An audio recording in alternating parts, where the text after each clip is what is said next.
Tapi nanti kita akan ada pertandingan dari klub dunia. Ada 2 klub dunia yang akan bermain di sini. Ini bergeser lagi isunya Pak. Pak Anies juga bahkan sudah banyak disodorkan pasangan nih, katanya mau ada bersangkutan dengan 2024. Memang benar Bapak mau nyapres gitu?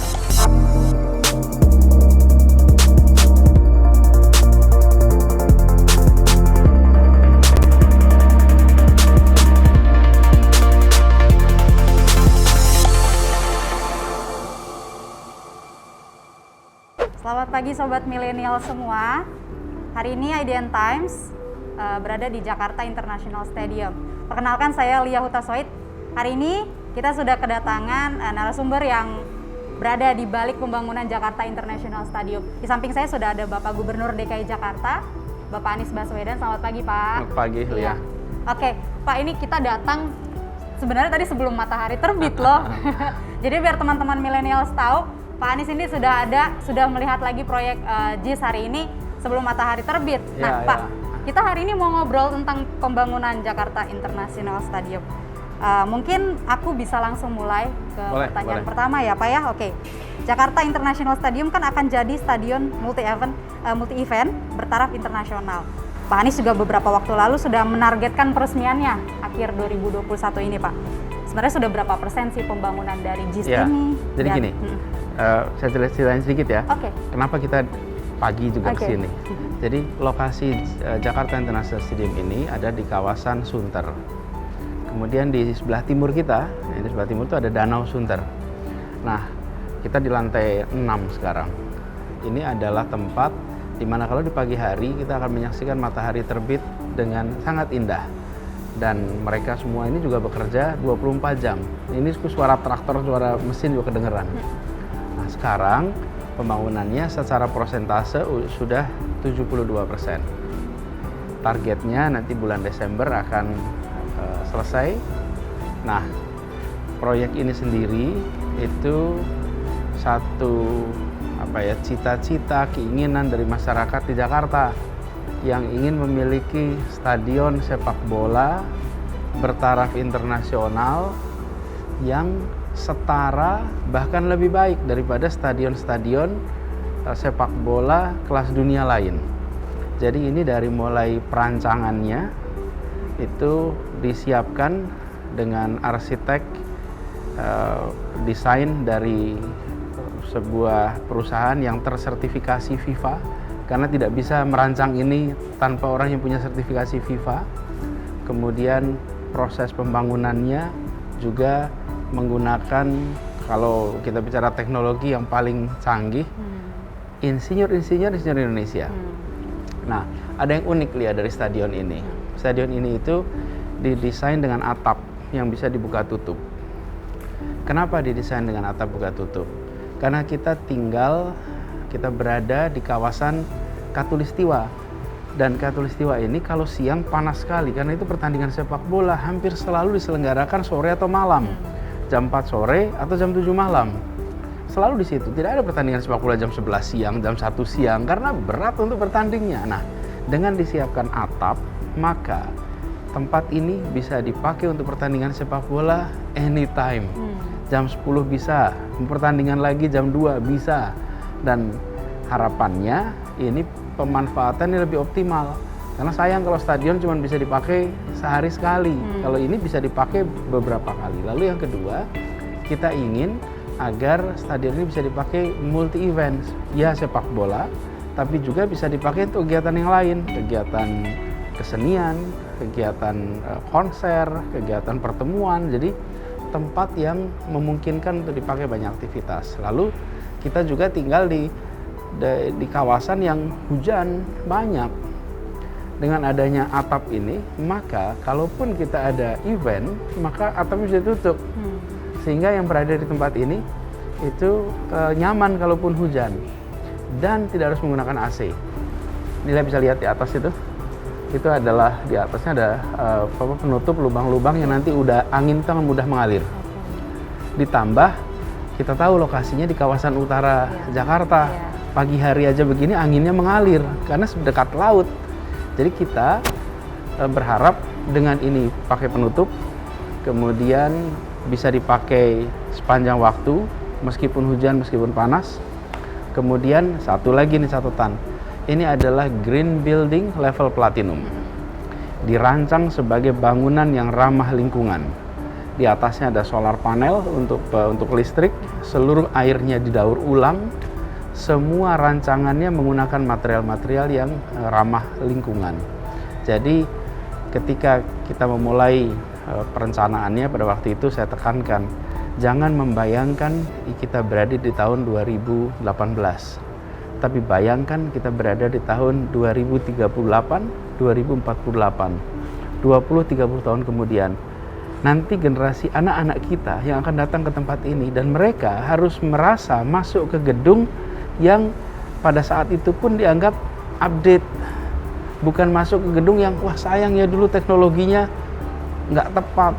Kita ingin teknologi yang nanti 20 tahun, 30 tahun lagi anak-anak kita mensyukuri. Jadi narasi yang dibangun adalah gedung yang bisa digunakan untuk berbagai acara, utamanya sepak bola, gedungnya ramah lingkungan, bisa digunakan menyesuaikan dengan kondisi alam Indonesia, dan kami ingin ini lebih dari sekedar gedung. Ini adalah tempat untuk merasakan kebersamaan. Kebersamaan. Jadi warga Jakarta, warga Indonesia yang datang ke sini merasakan ini sebagai satu tempat yang mempersatukan semua. Karena kalau sudah sampai seperti stadion seperti ini, orang akan merasakan kebersamaan. Lihat ketika masuk, ada rem satu, ini pintu masuknya cuma 2. Jadi orang keluar masuk itu ya cuma dari 2 tempat itu. Jadi ada perasaan menuju satu tempat yang sama. Nah, lokasinya di samping rel kereta api. Lalu kemarin saya baru bicara dengan Pak Dirut Kereta Api, kita bersepakat untuk menambah stasiun di jalur kereta api itu. Jadi nanti di tepi JIS ini akan ada stasiun baru. Sehingga kalau mau menonton pertandingan sepak bola atau menghadiri event di sini, tidak perlu naik motor, tidak perlu naik mobil. Silahkan parkir di stasiun terdekat dengan rumah. Datang ke stasiun mana saja, nanti akan tersambungkan.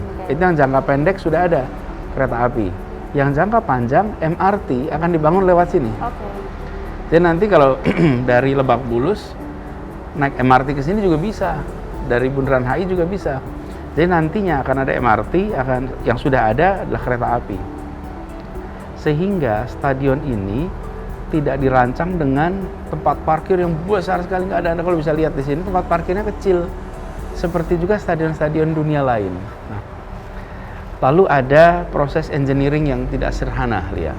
Di atas ini atapnya, itu biasanya kalau proses pembangunan atap dikerjakan di atas, namanya juga atap. Jadi dibangun di atas. Kalau ini tidak, ini dibangunnya di bawah, lalu didongkrak naik ke atas, diangkat.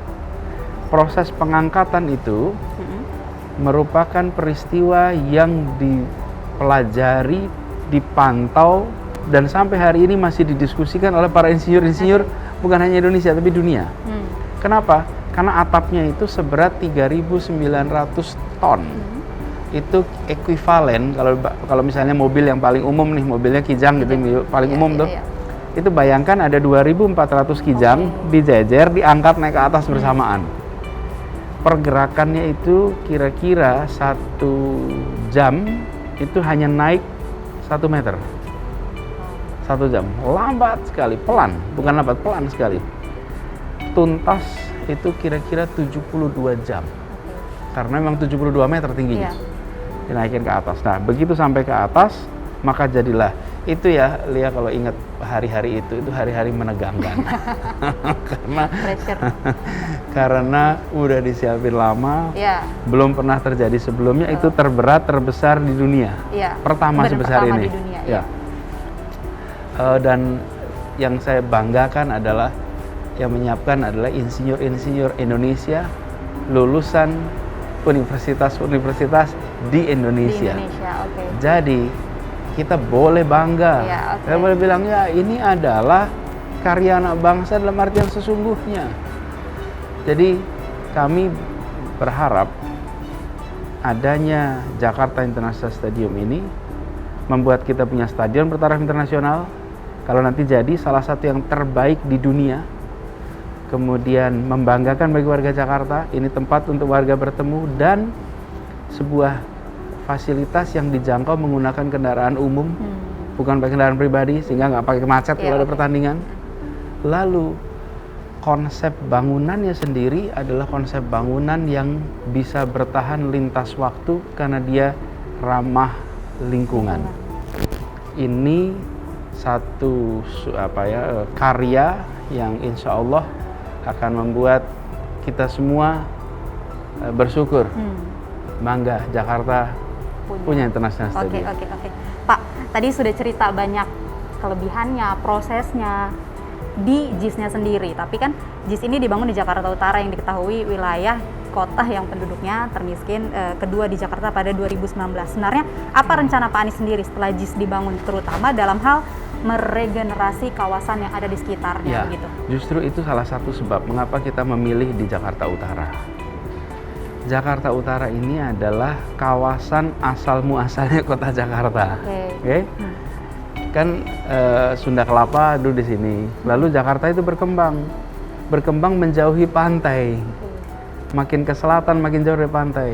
Makin lama warga Jakarta makin gak sadar dia tinggal di tepi pantai. Makin sedikit yang sadar. Identitas. Iya, akhirnya kita merasanya seperti tinggal di kontinental, bukan tinggal di coastal. Padahal we are living in a coastal area. Nah, jadi kemudian kita pilih untuk membawa stadion itu di utara, yang kalau di sini lihat ke utara bisa kelihatan laut tuh, Laut Jawanya kelihatan. Lalu yang kedua, kita ingin agar Jakarta Utara kembali menjadi salah satu sentra pembangunan. Ketika masyarakat selama berpuluh-puluh tahun nih, jadi bukan kejadian 2-3 tahun, berpuluh-puluh tahun tumbuhnya ke kawasan inland. Kawasan utaranya seperti ditinggalkan. Akhirnya tadi tuh kumuh, kemudian banyak masalah di situ. Perekonomian juga terbatas. Nah, dengan kita membangun di sini, membangun MRT ke sini, kita berharap tempat ini dalam jangka panjang akan menjadi salah satu sentral pembangunan di Jakarta. Jadi konsepnya bukan membangun gedung bernama stadion. Konsepnya adalah membangun kawasan. Karena itu dirancangnya itu seluruh kawasan. Di sini ada totalnya, saya lihat datanya ya, biar nggak salah. Totalnya itu 4-5 hektar seluruhnya. Lalu nantinya kita akan siapkan perkantoran, akan disiapkan juga perumahan, termasuk untuk warga yang dulunya tinggal di sekitar stadion, warga Kampung Bayam. Warga Kampung Bayam itu sekarang sedang tinggal di tempat tinggal sementara. Kita akan bangun rumah susun untuk mereka di kawasan ini, jadi mereka akan kembali lagi ke sini. Lalu mereka justru menjadi pelaku ekonomi di kawasan ini nantinya. Jadi kalau ada pertandingan, ada event, maka usaha-usaha sekitar sini justru bisa digerakkan oleh masyarakat yang tinggal di tempat ini. Jadi kami berharap stadion ini nantinya dan kegiatannya itu menjadi salah satu penggerak ekonomi yang utama. Tadi Pak Anies memang sudah menyinggung ya makna JIS sendiri bagi kota Jakarta. Tapi karena kita tahu sebenarnya Pak, dulu tuh Jakarta punya banyak stadion seperti Lebak Bulus dan Menteng, tapi pada akhirnya digusur. Kini bangun JIS lagi nih Pak, dengan kapasitas yang besar. Itu alasannya apa? Nggak punya stadion. Jadi nggak punya stadion. Jadi stadion yang milik Jakarta dulunya di Menteng, lalu kemudian dibangun di Lebak Bulus. Yang di Menteng berubah. Terus yang di Lebak Bulus jadi apa tuh? Jadi depo MRT. Lalu warga Jakarta nggak punya lagi stadion. Waktu itu belum disebut International Stadium, baru disebut stadion aja. Nah, lalu kita sampai baca, kalau kita bangun stadion jangan tanggung, tapi bangun satu konsep kawasan yang itu tadi nanti 2038. Waktu itu kita bicaranya 2017-2018 ya. 2038, 2048 kita menengok kembali ini adalah satu bangunan yang memang memberikan manfaat dan sesuai dengan zamannya. Jadi kita bangun itu. Jadi ada kebutuhan tentang stadion. Kemudian ini nanti prioritasnya digunakan untuk warga Jakarta, sehingga bisa digunakan untuk berbagai event. Nah, siapa yang dipercayai untuk mengelola? Yang dipercaya adalah Jakpro. Jakpro adalah BUMD milik DKI. Dia yang diberikan tugas untuk membangun, lalu mengelola, dan harapannya nanti di tempat ini tidak lagi menjadi beban dari pemerintah, karena bisa dipakai untuk kegiatan komersial. Nah, desainnya sendiri ini dirancang untuk memberikan pengalaman bagi penonton. Ini kalau lihat perhatikan nih, cukup curam ya. Ini kata yang merancang nih, waktu kita membicarakan, ini dirancang untuk kira-kira begini, penonton bisa dengar napasnya pemain.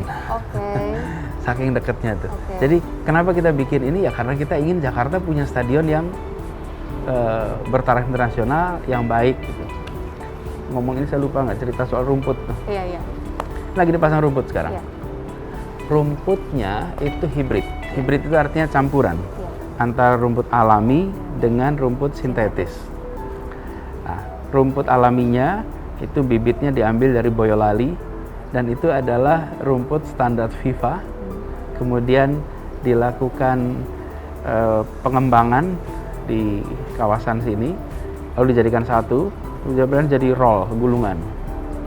Nah, satu gulungan itu cukup panjang ya, dipasang. Nah, nantinya kalau udah tumbuh kira-kira tebalnya 2,5 cm, itu standar FIFA. Jadi masyarakat Jakarta nanti akan menyaksikan dan mengalami pertandingan-pertandingan yang diselenggarakan di tempat dengan level internasional. Ada harapan. Harapannya adalah jangan hanya bangunannya yang level internasional, tapi kita berharap prestasinya level internasional. Dan kita juga berharap dari tempat ini nanti muncul bibit-bibit yang baik. Jadi itu sebabnya kenapa kita pilih untuk bangun sebuah stadion yang pantas disebut bertaraf internasional. Oke. Desember 2021 rencananya kan soft launching, Pak. Ya. Bakal ada apa sih? Gitu loh, mungkin bisa kasih bocoran untuk teman-teman milenial dan masyarakat. Apakah nanti ada pertandingan baik dari Persija maupun dari Timnas begitu, Pak? Ya, nanti insya Allah akan ada pertandingan. Tentu dari Persija akan dapat kesempatan karena memang ini akan menjadi tempat di mana warga Jakarta bisa merasakan. Tapi nanti kita akan ada pertandingan dari klub dunia. Ada 2 klub dunia yang akan bermain di sini. Tapi nama klubnya dan lain-lain tunggu sampai semuanya final. Oke. Ini bergeser lagi isunya, Pak. Pak Anies juga bahkan sudah banyak disodorkan pasangan nih, katanya mau ada bersangkutan dengan 2024. Memang benar Bapak mau nyapres gitu? Ada rencana kah?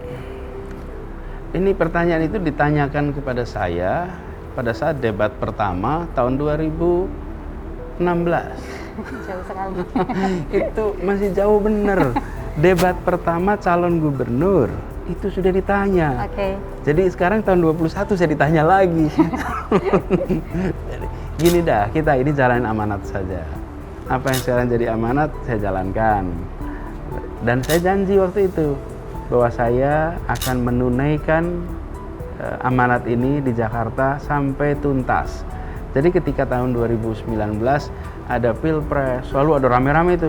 Bahkan saya waktu itu sempat diundang untuk bisa menjadi pasangan. Tapi dengan saya mengatakan saya berjanji pada warga Jakarta bahwa saya akan menunaikan sampai tuntas. Saya akan tunaikan janji itu. Jadi saya tidak ikut pertandingan-pertandingan kanan kiri. Kalau ada turnamen-turnamen saya nggak ikut. Kenapa? Ya memang saya lagi bertugas di Jakarta. Saya insya Allah akan tuntaskan ini. Mudah-mudahan semua yang direncanakan bisa terlaksana. Lalu sesudah itu kita tunggu karena jadwal-jadwal untuk pilkada dan lain-lain kita juga belum tahu. Tapi ini udah ada narasi-narasi mau dipasangkan lagi dengan Bapak Sandiaga Uno. Kira-kira Bapak gimana nih? Wah, masih sekarang ini kita aja sekarang masih fokus di Jakarta. kemudian kita fokus penanganan COVID, itu dulu yang paling utama. Oke. Nah, ini kita balik lagi ke JIS lagi karena masih banyak yang menarik untuk dibicarakan gitu Pak. Ini kan salah satu janji realisasi kampanye Bapak nih, tapi masih ada beberapa lagi nggak sih Pak yang belum nih, Bapak lagi mau balap apa kira-kira? Masih ada beberapa yang kita ingin tuntaskan, misalnya seperti Taman Ismail Marzuki, sekarang juga sedang dalam fase penuntasan. Yang nanti kita berharap itu menjadi pusat kebudayaan di Indonesia, di Jakarta. Salah satu pusat kegiatan kebudayaan. Kemudian masih banyak ya kalau lihat program. Jadi kami 1 tahun ke depan adalah 1 tahun penuntasan semua yang menjadi rencana yang kita eksekusi di awal. Dan selama 1,5 tahun ini memang cukup tersita untuk penanganan COVID. 1,5 tahun ini cukup tersita karena ya kita tahu sendiri sejak awal 2020 Jakarta menangani COVID-nya nggak tanggung-tanggung. Kita sangat serius karena kita tahu bahwa keselamatan warga itu nomor 1 dan semua orang di Jakarta memang pengen selamat di masa bencana seperti sekarang. Jadi banyak hal yang kemarin bisa kita kerjakan terpaksa kita tahan dulu karena semua sumber daya diarahkan ke penanganan COVID. Kemarin Bapak juga baru berikan penghargaan kepada tim pemulasaran jenazah COVID-19. Memang saat ini situasi COVID-19 di Jakarta sudah membaik, begitu ya Pak ya? Sedang membaik gitu, tetapi kan namanya isu kesehatan, masyarakat yang sedang bergerak mobilitasnya juga sudah mulai dibuka. Mungkin kita bahas tentang COVID juga Pak. Ada pesan nggak ke masyarakat ini pergerakannya sudah mulai dibebaskan gitu loh, jangan sampai nanti ada gelombang ketiga gitu loh Pak. Ya, betul. Mungkin dari Pak Anies ada perspektif sendiri terkait itu. Alhamdulillah kemarin tim pemulasaran jenazah yang berisikan 52 orang sudah dibubarkan. Artinya memang COVID terkendali. Disebut terkendali bila positivity rate ada 5 atau di bawahnya. Jakarta 5% atau di bawahnya. Jakarta itu 0,7%. Jadi amat rendah. Kemudian kasus baru sekarang di bawah 100. Kasus aktif itu kita udah sangat rendah sekali. Jadi situasinya itu adalah kami sudah merasakan pandeminya bisa dikatakan terkendali lah di Jakarta. Nah, harus hati-hati ke depan. Kenapa? Nomor 1, tuntaskan vaksinasi. Jadi kalau ada yang belum vaksin, yuk segerakan vaksin. Kenapa? Karena vaksin ini akan membantu mencegah terjadinya keparahan. Lalu yang kedua adalah jaga protokol kesehatan. Jadi bila berada dalam ruang yang berinteraksi intensif, pastikan selalu gunakan masker. Lalu yang ketiga, ikuti protokol kesehatan yang lain dengan tertib. Sambil kita mengantisipasi bila ada varian baru, karena potensi terjadinya lonjakan kasus penularan baru bila ada varian baru yang muncul. Nah, varian baru itu bisa muncul dari mana? Bisa muncul dari populasi yang terus-menerus tertular COVID. Jadi kalau di satu tempat itu terus COVID-nya ada terus, ada potensi mutasi terjadi tuh. Tapi kalau sudah terkendali, maka potensi munculnya varian baru karena mutasi jadi turun.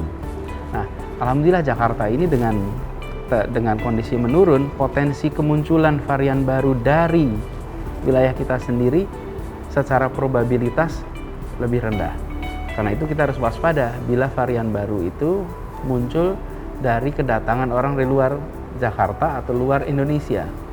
Karena itulah penjagaan perbatasan, airport, bandara dan lain-lain menjadi harus ekstra. Nah, jadi kami antisipasinya di situ. Mudah-mudahan tidak terjadi lagi karena gelombang kedua kemarin karena varian Delta. Dan kita kemarin risetnya tadi malam saya baca satu persatu report tentang COVID. ternyata memang varian Delta itu sudah datang di Indonesia awal 2021. Tapi terdeteksi hanya kecil dan sekarang kita merasakan bahwa itulah yang berdampak pada peningkatan kasus. Nah, ini yang harus kita jaga. Mungkin ini terakhir sih Pak, pertanyaan ke Pak Anies terkait dengan JIS ini aja, kita kembali lagi ke JIS. Tadi sudah banyak cerita tentang JIS, harapan-harapannya terkait JIS-nya sendiri. JIS-nya internasional nih Pak, mungkin harapan Pak Anies keluarganya sudah diberikan fasilitas internasional, didekatkan juga aksesnya, nanti rencana-rencananya kan didekatkan kepada manusianya. Iya, ya. Mungkin Pak Anies ada harapan supaya masyarakat lebih merasa bahwa wah, gubernur sudah membangun sesuatu yang bertaraf internasional, kita harus bersikap seperti apa gitu loh Pak. Ini dirawat baik-baik, Oke.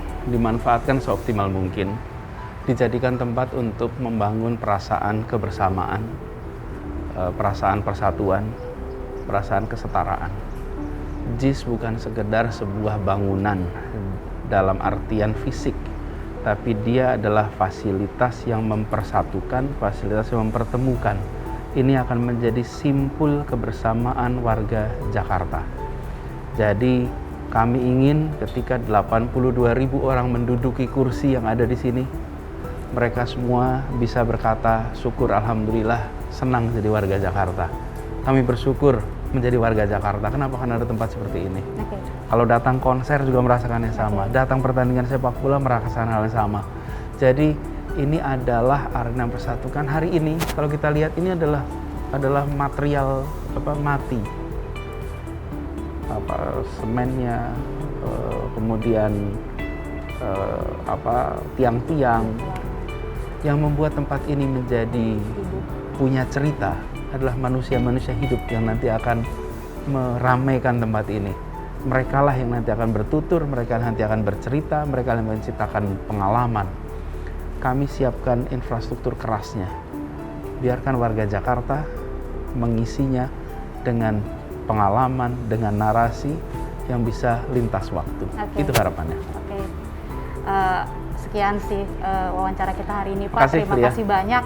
Sudah banyak perspektif baru tentang JIS dan isu-isu di Jakarta. Pak Anies sudah meluangkan waktu. Tadi sebenarnya sebelum matahari terbit malah kita sudah di sini Iya. gitu ya Pak.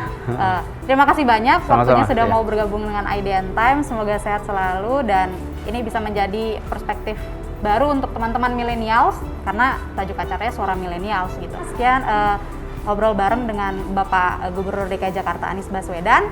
Sampai jumpa di acara Suara Milenial selanjutnya. Salam sehat selalu.